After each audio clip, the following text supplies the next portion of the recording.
Nakikiusap ngayon ang mga tsoper sa Pangasinan na palawigin pa ang deadline sa pagsusumite ng requirements para sa ayuda mula sa Land Transportation Franchising Regulatory Board or LTFRB upang mabigyan sila ng sapat na panahon na makumpleto ang kinakailangang dokumento.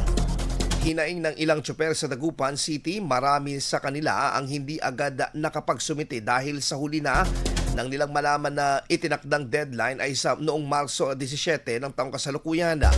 Ayon kay One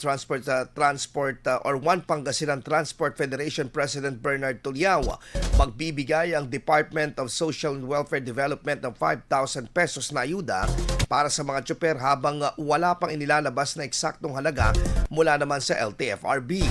Dagdag pa niya, kasalukuyang nangangalap pa ng datos ang LTFRB upang makabuo ng listahan ng mga benepisyaryo habang mauna nang mabigyan ng tulong ang mga tsoper mula sa Metro Manila ayon sa DSWD.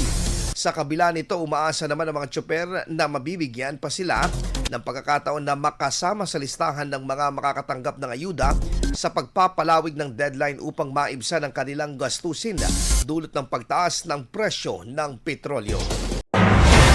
IFM News. IFM News. IFM News.